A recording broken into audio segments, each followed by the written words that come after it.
Dando sequência a entrevistas da eleição 2016 aqui pela TV Câmara Pelotas, hoje estamos recebendo a coligação Pelotas Merece Mudanças. Candidata a prefeito Jurandir Silva e a candidata a vice-prefeita Roberta Mello. É um prazer recebê-los aqui na TV Câmara para conhecermos um pouco mais da proposta da coligação. Obrigado pela presença, candidato Jurandir. Eu que agradeço a TV Câmara, te agradeço, Edson, e a todos os trabalhadores e trabalhadoras aqui da TV, pelo espaço. É um espaço onde a gente pode conversar, pode apresentar as nossas ideias.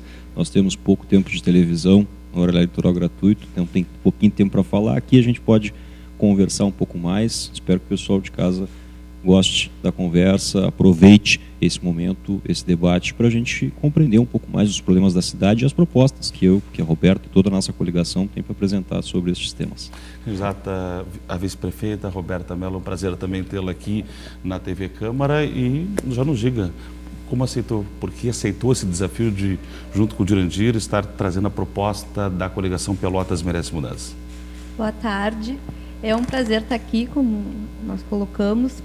Essa decisão de eu ser candidata, ela aconteceu entre a militância do PSOL, né? Já faz algum tempo em que a gente constrói um programa para a cidade, e o debate sobre o candidato a vice veio na esteira dessa discussão para que fosse uma pessoa que representasse esse setor da militância, principalmente a militância de mulheres, que é muito grande no nosso partido.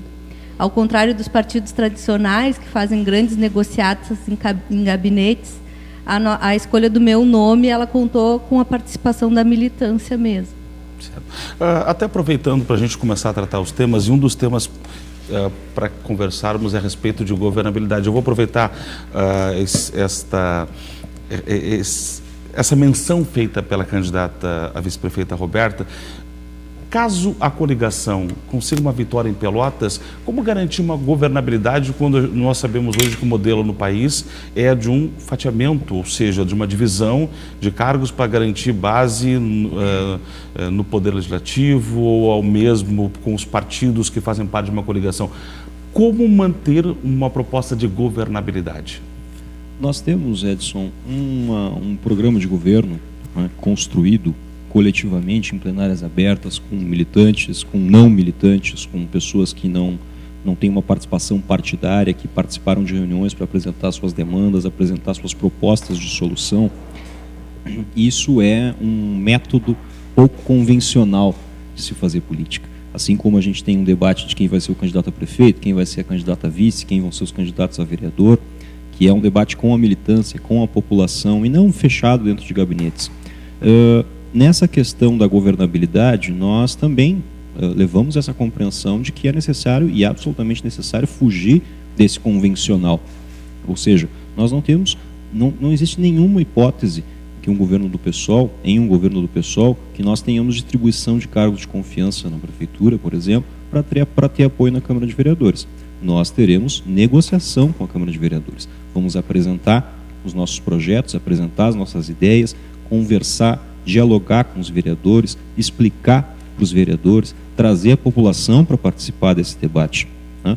Porque nós entendemos, isso é fundamental no nosso programa de governo, que o tema da participação popular ele tem que estar no centro, né? Ou seja, a participação política não deve se limitar apenas aos períodos eleitorais, né? Então quer dizer que as pessoas, o povo acompanhem os projetos da prefeitura, que acompanhem as votações da Câmara de Vereadores, que acompanhem o debate político, que tome para si a política. A gente não acredita, não defende, não está no nosso programa, não está no nosso arcabouço teórico essa ideia de que, olha, vota no Jurandir, vota na Roberta, vota nos nossos vereadores, que nós, sozinhos, resolveremos os problemas, seremos os salvadores da pátria. Não, o povo tem que acompanhar a política, tem que se mobilizar permanentemente, e é dessa forma que nós vamos negociar com a Câmara de Vereadores, ou seja, as alternativas que os partidos tradicionais normalmente adotam para resolver esse problema da governabilidade são alternativas que não nos servem, que nós não vamos reproduzir.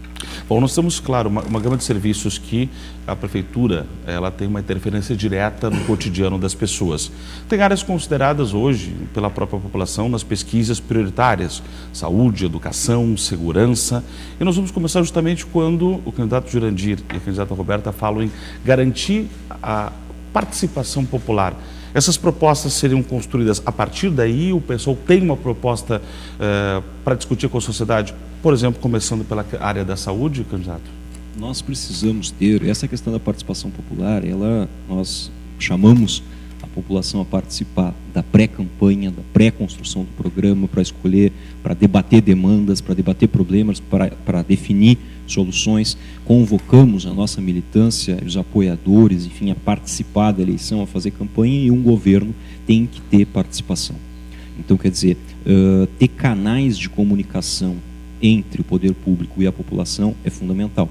Entrando já na temática da saúde, um problema que é gravíssimo, né? Quer dizer, e é necessário inclusive fazer aí um parêntese, porque quando a gente chega no processo eleitoral, tem determinadas propostas, os horários eleitorais, em que parece que a questão da saúde está resolvida. Quer dizer, parece que com a construção, de repente, da unidade de pronto atendimento, todos os problemas da saúde se resolveram. E a gente sabe que a realidade é completamente distinta. Não é assim que está funcionando. Quer dizer, a população precisa do atendimento nas unidades básicas de saúde, muitas vezes não tem esse atendimento, os exames demoram muito tempo, o atendimento da saúde é extremamente precário. E isso a gente compreende que, quer dizer, ter canais de comunicação da população, lugares onde a pessoa possa lá denunciar os problemas, dizer, conversar com o poder público, relatar os seus problemas, e o poder público atender a resolução desses problemas é algo fundamental. O problema da saúde, na eleição, é muito comum, né, as candidaturas apresentarem da seguinte forma: olha, nós vamos resolver todos os problemas. Né? Então, quer dizer, em Pelotas nós temos mais de 50 unidades básicas de saúde, todas elas vão funcionar perfeitamente, vai ter médico, vai ter exame, o exame vai ficar pronto rapidinho, vai dar para marcar consulta pelo telefone. Parece, no horário eleitoral e na campanha, parece que é uma maravilha. A situação real, e nós tratamos deste problema, que é seríssimo, a partir de uma perspectiva da situação real. A saúde é subfinanciada no Brasil, Edson. Nós deveríamos ter um investimento Brasil, no país, muito maior do que o que nós temos em saúde. E isso faz com que nós tenhamos problemas de saúde pública no país inteiro. Os recursos que a prefeitura tem, eles não são suficientes para resolver todos esses problemas. Então, essas promessas de campanha que aparecem e reaparecem e tentam convencer a população, como, por exemplo, atendimento pelo telefone, vai estar tudo certinho, né? O exame vai ficar pronto em 24 horas, elas, em regra, são inviáveis, porque há um subfinanciamento em nível federal, que é quem concentra a maioria dos recursos, e o recurso da prefeitura é menor. O que dá para fazer? Eu ia perguntar, o que fazer então? O que fazer? Gerenciar melhor os recursos que nós temos, ou seja, parte dos recursos que vêm do governo federal, eles têm um destino específico. Gerenciar com perfeição esses recursos permite que tenhamos um melhor atendimento. Vender a ideia na eleição de que é possível, por exemplo, que as 52 unidades básicas de saúde funcionem perfeitamente bem, não existe isso, não é possível. Agora, tu pode ter uma realidade onde tu tenha, por exemplo, algumas unidades básicas de saúde atendendo determinados serviços com precisão, com dignidade, onde o povo saiba que, olha, esse serviço eu posso ir naquela unidade básica de saúde que é perto da minha casa. Isso é plenamente possível ter com gestão, né? Para além disso, pensar em prevenção, porque normalmente quando se fala nas eleições, isso é um tema fundamental para nós, porque quando se fala nas eleições, né, em política de saúde, parece que isso é nós somos bastante contrários a essa ideia. É tratar a doença. Exatamente. Fala-se em política de doença, quando na verdade, quer dizer, saúde é outra coisa. Então, vamos pensar a perspectiva de promoção de saúde. Isso a prefeitura pode fazer também, né? Por exemplo, se tu tens a cidade de Pelotas, por exemplo, quantos parques, praças nós temos? São muito poucos. As áreas de lazer são muito poucas. Né? Então, quer dizer, tem determinados bairros da cidade, o Getúlio Vargas, lá tem algumas praças do Getúlio Vargas que é a população que vai lá, né, coloca uma trave para o pessoal poder jogar um futebol, coloca uma redezinha de vôlei para as crianças brincarem ali, quer dizer, não tem esse atendimento do poder público, né? Quer dizer, a atividade física, isso comprovado, os médicos, enfim, todos os trabalhadores da saúde, os especialistas, quer dizer, se a população se exercita mais, fica menos doente, né? Quer dizer, o tema do saneamento básico entra aí com força também, quer dizer, porque tu investindo os recursos que nós temos aqui no município, na autarquia nossa, no SANEP, né? Inclusive teve um aumento da taxa do SANEP bastante elevado, que preocupou e que endividou parcela significativa da população. Se esse recurso retorna em investimento em saneamento básico, é menos gasto com saúde. Inclusive, né? Vocês tocaram na questão do SANEP, houve uma proposta discutida na casa e que, pelo menos, há um entendimento que ela possa retornar, quando eu falo casa Poder Legislativo, de uma PPP, uma parceria público-privada. Qual é o entendimento de vocês a respeito desta questão do SANEP? Se quiser completar a saúde, para a gente entrar no SANEP. Podemos completar a saúde, porque eu gostaria de falar quer dizer, nós temos uma visão integrada de saúde. Né? Ou seja, então falar desse tema da prevenção, falar das unidades básicas de saúde, falar de prestar um serviço digno nas unidades básicas de saúde, falar também das unidades de pronto atendimento, porque elas vão ser mantidas, elas têm que funcionar. Né? Ou seja, só que evidentemente o governo federal tem que manter investimentos. Neste momento nós estamos vivendo uma realidade no Brasil onde há um governo que, na nossa opinião, é um governo ilegítimo do presidente Temer, que está anunciando mais e mais cortes, o que vai praticamente inviabilizar o financiamento da saúde e da educação, que já é baixíssimo no Brasil neste momento. Eu tenho 1 minuto e meio para terminar o bloco.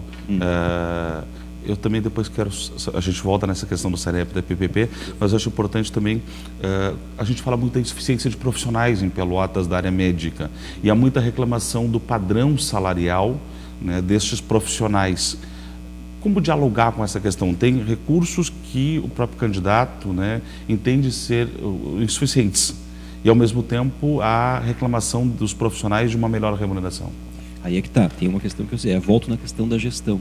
Né? Quer dizer, de alguns pontos a gente pode tirar recurso para pagar salários melhores para todos os nossos trabalhadores, porque nós não temos uma visão que tem que ter um profissional na área da saúde, por exemplo, o médico, que tem que receber um super salário, enquanto os demais profissionais que são fundamentais nessa perspectiva nossa de saúde, a partir de uma perspectiva integrada, que não recebam um salário decente. Então, quer dizer, tem que ter uma melhoria salarial para toda a categoria dos trabalhadores. E aí nós temos um ponto que não resolve completamente, mas que ajuda muito, que é cortar cargos de confiança. As grandes coligações fazem, né, tem muitos partidos, ocupam muito tempo na televisão e depois fatiam a estrutura do serviço público. A Prefeitura de Pelotas, segundo os dados do site da Prefeitura, esse ano a estimativa é que gaste 15 milhões de reais com cargos de confiança. Na nossa opinião, isso é um absurdo. Esse dinheiro podia estar retornando para pagar salários melhores para os nossos trabalhadores do município, inclusive os médicos. Depois do intervalo, a gente pode voltar no complemento dessa questão do funcionalismo. Com certeza. Até porque tem o piso do magistério, tem o plano de carreira, e a gente volta em outros temas conversando com o candidato Jurandir Silva e Roberta Mello, da coligação Pelotas Merece Mudança. Depois do intervalo, retornaremos aqui na TV Câmara.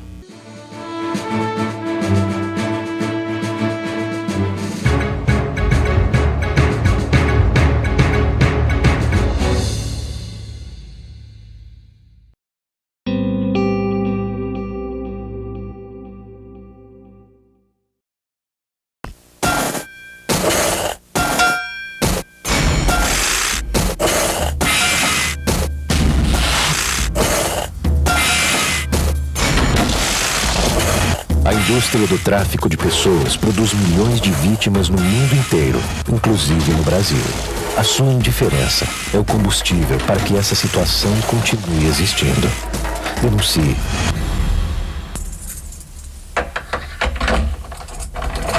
Se você é do tipo que não doa sangue por ter medo de agulha, então imagine a dor de uma mãe que perdeu um filho por causa do teu medo. Imagine então que sua coragem pode salvar uma vida. Se você é do tipo que não doa sangue por falta de tempo, tomara que você nunca dependa do tempo para viver. Se nós estamos te pedindo, é porque você faz falta. Doe sangue. Uma campanha da Câmara de Vereadores de Pelotas. Essa arma já matou uma pessoa. E essa arma matou uma família.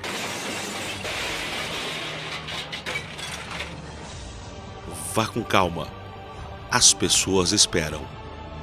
A vida não. Uma campanha da Câmara de Vereadores de Pelotas.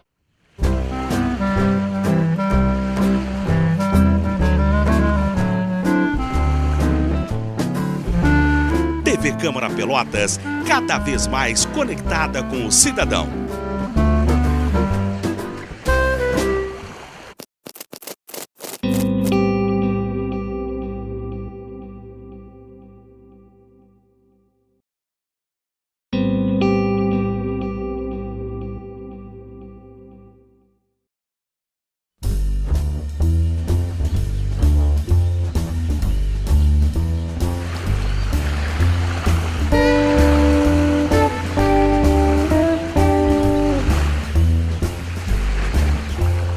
TV Câmara Pelotas, cada vez mais conectada com o cidadão.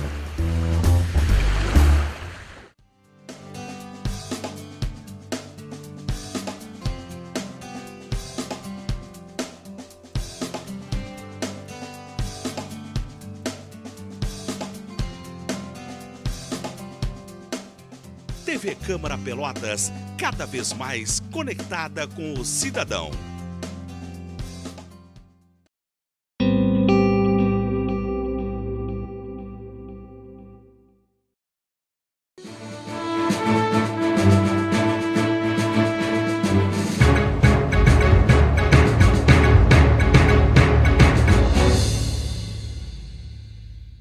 Retornando com o programa Entrevista 2016 aqui pela TV Câmara Pelotas, estamos recebendo e conversando com o candidato a prefeito Jurandir Silva, a candidata a vice-prefeita Roberta Mello, da coligação Pelotas Merece Mudança. Antes de entrar na questão do Sanep, até para perguntar para a Roberta, nessa questão que o candidato Jurandir mencionava, servidor, como vocês têm dialogado com esta questão do servidor público municipal?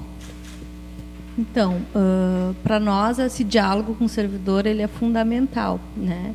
É o servidor que faz e carrega o piano, como a gente diz, né, do serviço público. Então, a gente acha que a participação popular também passa por um diálogo com os servidores públicos para que a gente possa estar construindo, né, formas de viabilizar as reivindicações deles, como plano de carreira, aumento salarial. Inclusive, essa relação também passa até pela escolha do secretariado. A gente acha que ninguém mais que os servidores públicos podem ter essa visão de quem melhor pode gerir a Secretaria de Educação ou de Saúde. Então, a gente quer ter esse diálogo, essa participação também dos servidores. Quando fala em cargos de confiança, é redução ou extinção? Redução.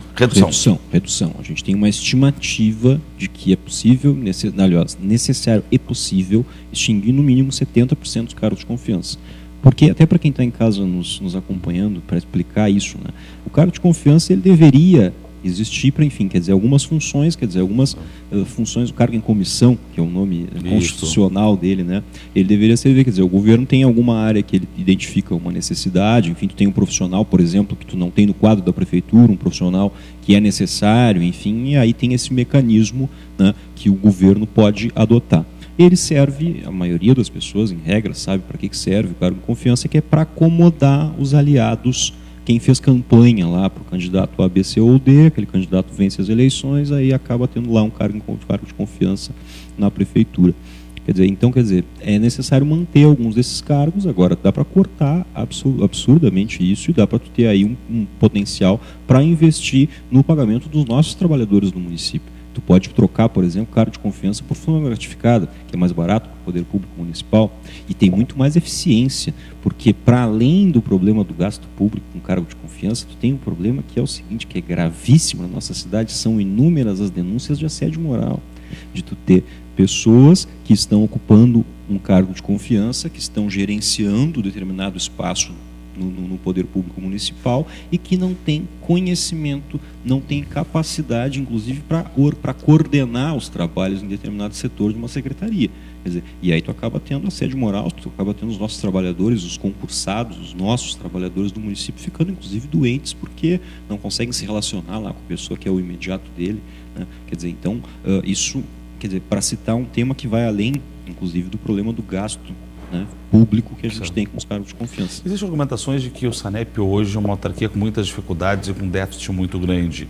E chegou a ser defendida a necessidade de uma PPP, uma parceria público-privada. Qual a visão que vocês têm em relação a esta autarquia?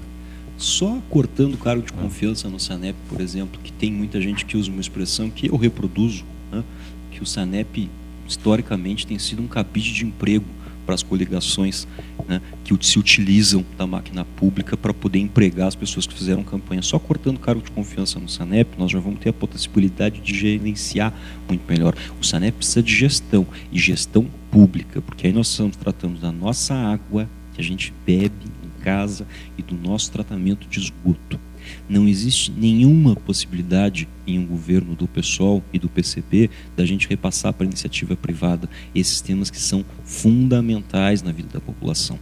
Não há qualquer possibilidade disso acontecer. As experiências, inclusive, e nós, na oposição, quando se apresentou aqui na Câmara o projeto de parceria público-privada para a gestão do SANEP, nós somos contra, mesmo não tendo vereadores aqui na casa, né?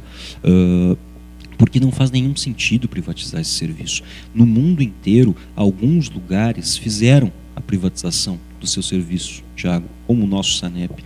Quem fez, em regra, está retornando, está remunicipalizando. É o exemplo, por exemplo, de Buenos Aires e de Paris. Privatizaram o serviço de água e esgoto, remunicipalizaram. Nos Estados Unidos, que para muita gente é a referência total e absoluta, mais de 85% do serviço de água e esgoto é público, porque está comprovado internacionalmente que quem tem que gerenciar esse serviço é o poder público. Então, para nós não faz nenhum sentido avançar na perspectiva de PPP no SANEP. A educação, nós temos, segundo os outros dados, chegamos a ter 7 mil vagas, um déficit na escola de educação infantil, as chamadas creches, né? Tem o ensino fundamental, o ensino médio, mas hoje se percebe um número de reclamações muito grandes nesta área da educação infantil. Como enfrentar essa questão, candidato? O primeiro tema que precisa ser dito na educação é que, assim como a saúde, ela é subfinanciada no Brasil, né? Então, aquilo que a gente falava para a saúde no início da entrevista, quer dizer que não é fácil resolver todos os problemas, e quem disser na campanha que vai resolver todos os problemas está faltando com a verdade, serve para a saúde, serve para a educação também. O Brasil, por exemplo, todas as pesquisas que se fazem aí pelo mundo afirmam o seguinte: o Brasil é um país que, de acordo com a situação atual da educação e com o número de pessoas em idade escolar no Brasil, a gente tinha que ter no Brasil um investimento de cerca de 10% do PIB em educação. O nosso investimento é de menos de 5%, ou seja, menos da metade daquilo que era necessário. E esse é um governo que também está dizendo que vai cortar da educação. Agora, como é que a gente caminha na perspectiva de resolver essa questão no município? A questão da educação infantil. Tinha verba federal para a construção de escolas de educação infantil, né? Se optou por fazer uma escola de educação infantil maior no centro da cidade, que tem muita dificuldade de acesso, quer dizer, as pessoas, as mães trabalhadoras, não é assim para sair dos bairros e ir para aquela escola de educação infantil no centro da cidade, enquanto que teve um gasto de recurso público, um desperdício de recurso público para fazer fundação em escolas de educação infantil em muitos lugares da cidade, onde se abandonou esses projetos. Era extremamente necessário manter esses projetos. Essas eram obras que tinham que ter começado e que tinham que dar andamento, tinham que ter continuado. Entende? Tem um discurso que está se fazendo nesse momento da campanha, que é o seguinte: deixa uma obra pelo meio do caminho, não termina uma obra, e aí vai para a campanha dizer assim: olha, quer que continue a obra, quer que termine a obra, tem que votar na candidata da situação. O que é uma vergonha, é um absurdo, porque são obras eleitoreiras que, quando se faz esse discurso de campanha, é exatamente para tentar ganhar a eleição com esse discurso. Outras obras, como as escolas de educação infantil, elas foram simplesmente abandonadas e sequer estão nessas propagandas, porque a situação de abandono foi total e absoluta nessa área. Promoção da cultura na cidade, aí a gente pega como grande símbolo o Teatro 7 de Abril, que, e por aí tem toda uma política, não só o teatro, mas toda a política de cultura que pretende ser defendida pelo Jurandir e pela Roberta, caso sejam eleitos prefeito e vice-prefeito de Pelotas. Nós costumamos, inclusive, fazer uma relação importante entre o tema da cultura e o tema do desenvolvimento econômico. Pelotas é um polo cultural, isso é reconhecido historicamente. Pelotas tem uma pujança cultural, uma vida cultural muito interessante. Isso é reconhecido, né, em inúmeros lugares do Brasil, né? Então, ter apoio a esse segmento, na nossa opinião, é algo fundamental. Neste governo, tem lá o Procultura, por exemplo. Nós entendemos que tem que ter mais recurso para o Procultura, isso é uma construção que precisa ser feita, e outra parte fundamental é reduzir a burocracia para que ele seja mais democrático, para que outras pessoas acessem, para que não tenha um formulário complexo lá, isso para quem está em casa nos acompanhando entender, né? Quer dizer, o recurso da cultura ele tem que ser público, acessado por todos, tem que ser fácil de acessar esse recurso. Se tu tem um projeto interessante para desenvolver na área da cultura, nesse momento isso não está acontecendo, né? Porque tem que preencher um formulário, é difícil isso, por exemplo, as pessoas dos bairros têm muita dificuldade de acessar esse recurso, né? Então nós entendemos que aí é necessário mexer e trabalhar na perspectiva. Sempre que falo de cultura, eu gosto de falar muito do nosso carnaval.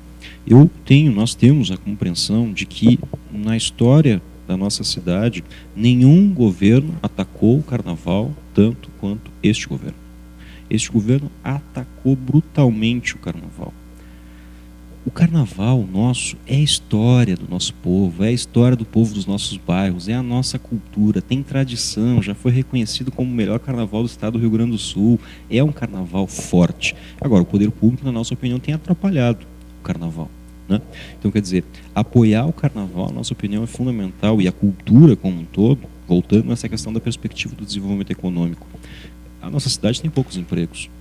A gente não tem um setor industrial que gere muitos empregos. Os empregos estão concentrados no comércio e no serviço público. Tem um discurso histórico que a elite pelotense faz, que é da necessidade de dar isenção de impostos para grandes empresas que vão se instalar na cidade.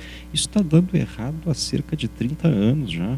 Não resolve-se os problemas. Tem muitos jovens que saem de Pelotas porque não tem emprego na cidade, né? Nós ainda não chegamos lá na situação da fronteira oeste do Rio Grande do Sul, onde tem decréscimo populacional, porque os jovens saem, né, de Uruguaiana, ali, né, por exemplo, mas a gente tem muita gente saindo da cidade por causa da falta de emprego. Então, quer dizer, nós temos a compreensão de que é necessário que a prefeitura apoie aquilo que a gente sabe fazer aqui. E a cultura é algo que a gente sabe fazer aqui e que o poder público tem que apoiar na perspectiva de fortalecer aquilo que é a nossa raiz cultural, e também na perspectiva do desenvolvimento econômico. Quando a gente fala em desenvolvimento, como vai ser um diálogo do pessoal do PCB, né? Pelotas merece mudança com o setor empresarial da cidade? Nós vamos dialogar com todos os setores da sociedade, conversar com aqueles que querem que essa cidade se desenvolva, né? Ou seja, nós vamos ter um diálogo democrático com todos os setores da população. O que não pode ter é quem historicamente atravanca o desenvolvimento da cidade ou quer que a cidade se desenvolva única e exclusivamente para se favorecer. Estes não terão espaço conosco. Agora, quem quiser o poder público, os empresários, inclusive, que quiserem um poder público que organizem a cidade, que democratize as relações, que permita acesso à cidade a todos e todas, porque tu não pode ter um desenvolvimento da cidade, por exemplo, na perspectiva da pavimentação, que é um tema também bastante importante, que seja destinado para favorecer alguns empresários, né? Então, quer dizer, nós vamos ter um debate democrático também com esse setor da sociedade. Eu tenho 1 minuto e 20. Eu quero concluir com a candidata Roberta perguntando por que votar no PSOL e se a presença da mulher está garantida a partir da eleição da candidata vice-prefeita Roberta Mello. Então, a participação da mulher na política, infelizmente, ela é mais complexa, né, do que só a eleição de uma candidata. Eu acho que a gente avançou muito e ainda tem muito que avançar. E a luta que a gente tem feito diariamente, como a Primavera Feminista, o ano passado, ela tem auxiliado muito nesse avanço, né? Eu acho que é importante votar no PSOL para ter uma cidade diferente, uma cidade que seja para os que sempre tiveram abaixo, que nunca tiveram voz. Por isso, eu acho que tem que votar no governo do PSOL. Por que votar nos 50 em outubro, no primeiro turno, para chegar ao segundo turno? Para chegar no segundo turno, nos 50 para prefeito, nos 50 para vereador. Nós estamos com uma nominata excelente de candidatos e candidatas a vereador, para implementar um programa que seja representativo para aqueles que estiveram historicamente excluídas de todos os processos da nossa cidade. Essa é a importância de votar nos 50. Eu quero agradecer a presença do candidato Jurandir, da candidata Roberta Mello. Foi um prazer recebê-los aqui na TV Câmara Pelotas. O programa Entrevista Eleições 2016 fica por aqui. Na próxima edição receberemos o candidato do PMN, Leidinei Santana, aqui na TV Câmara Pelotas. Um abraço e até lá.